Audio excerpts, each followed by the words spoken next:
Hello viewers, இது உங்கள் அறுசுவை அப்டேட். இன்னைக்கு நம்ம பார்க்க போகிறது எல்லோருக்குமே ரொம்ப பிடிச்ச வெங்காய பஜ்ஜி. இது கடையில் கிடைக்கிறது போலவே மேலே கிறிஸ்பியாகவும் உள்ள நல்லா சாஃப்டாகவும் ரொம்பவே டேஸ்ட்டாகவும் செய்திடலாம். வீடியோக்கு போகிறதுக்கு முன்னாடி சப்ஸ்கிரைப் பண்ணாதவங்க கொஞ்சம் சப்ஸ்கிரைப் பண்ணுங்கள், லைக் பண்ணுங்கள், நம்ம சேனலுக்கு சப்போர்ட் பண்ணுங்கள். வாங்க இது எப்படி பண்ணுறதுன்னு பார்க்கலாம். இது பண்ணுறதுக்கு ஒரு பெரிய வெங்காயமாக எடுத்திருக்கேன். அதை தோல் உரிச்சிட்டு நல்லா கழுவிட்டு நல்லா ரவுண்டாக கட் பண்ணிக்கோங்க. இப்போ மாவை கலந்து வச்சிடலாம். ஒரு மிக்சிங் பவுலில் 1 கப்பு கடலை மாவு சேர்த்துக்கிறேன். அதே கப்பில் 1/4 கப்பு அளவு அரிசி மாவு சேர்த்துக்கோங்க. இது எண்ணெய் குடிக்காமலும் நல்லா கிறிஸ்பியாகவும் இருக்கும். இதை சேர்த்துட்டு நல்லா கலந்து விட்டுடலாம். இப்போது தண்ணி சேர்த்து நல்லா கலந்து விட்டுடுங்க. தண்ணி சேர்த்து நல்லா இது போல் கரைச்சிக்கணும். ரொம்ப கெட்டியாகவும் இருக்கக்கூடாது, இல்லை தண்ணியாகவும் இருக்கக்கூடாது.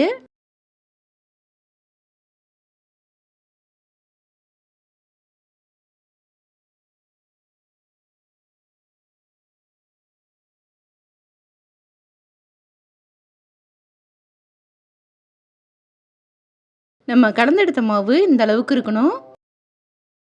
இப்போது இதில் மிளகாய்த்தூள் சேர்த்துக்கலாம். 1 டீஸ்பூன் மிளகாய்த்தூள். இதுக்கு தேவையான அளவு உப்பு போட்டுக்கோங்க. 1 சிட்டிகை பெருங்காயத்தூள் சேர்த்துக்கிறேன். இது கூட ஆப்ப சோடா 1 சிட்டிகை அளவு சேர்த்துக்கிறேன். இது சேர்க்கும் போது பஜ்ஜி நல்லா புசு புசுன்னு வரும். இது எல்லாத்தையும் சேர்த்துட்டு நல்லா கலந்து விட்டுடலாம். இப்போது இது கூட 1/2 டீஸ்பூன் கரம் மசாலா சேர்க்குறேன். சேர்த்துட்டு இதையும் ஒரு முறை நல்லா கலந்து விட்டுடலாம்.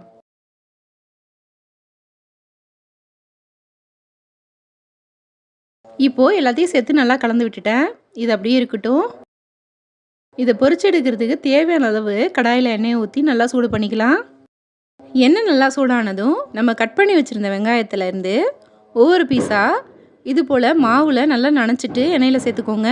வெங்காயம் பிரிஞ்சிரும், அதனால் மெல்லமாக எடுத்து மாவில் நனைச்சிட்டு எண்ணெயில் சேர்த்துக்கலாம்.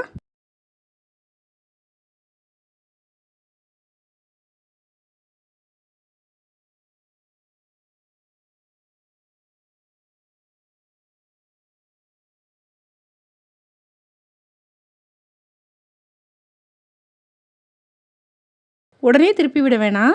ஒரு பக்கம் நல்லா வெந்ததும் திருப்பி விட்டுக்கலாம். இப்போது எல்லாத்தையும் திருப்பி போட்டுக்கிறேன்.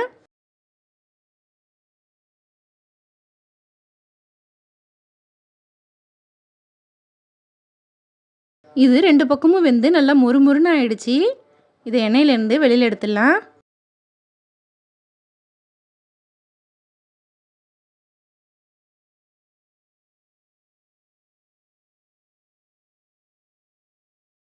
இது போலவே மீதி இருக்கிறதையும் பஜ்ஜி செஞ்சுக்கலாம். பாருங்கள், நம்மளோட சூப்பரான வெங்காய பஜ்ஜி ரெடி ஆகிடுச்சு. இது ஈவினிங் டயத்தில் டீயோட ரொம்பவே சூப்பராக இருக்கும். நல்லா மொறு மொறுன்னு ரொம்ப டேஸ்ட்டாக இருக்குது. இது போல் செய்தீங்கன்னா செய்த உடனே தட்டு காலி ஆகிடும். நல்லா டேஸ்ட்டாக இருக்கும். சின்னவங்கலேருந்து பெரியவங்க வரைக்கும் ரொம்ப விரும்பி சாப்பிடுவாங்க. நீங்களும் இது போல் ஒரு முறை ட்ரை பண்ணி பாருங்கள். இந்த வீடியோ பிடிச்சிருந்தா லைக் பண்ணுங்கள், ஷேர் பண்ணுங்கள். நம்ம சேனலுக்கு புதுசாக இருந்தால் சப்ஸ்கிரைப் பண்ணுங்கள். தேங்க்யூ.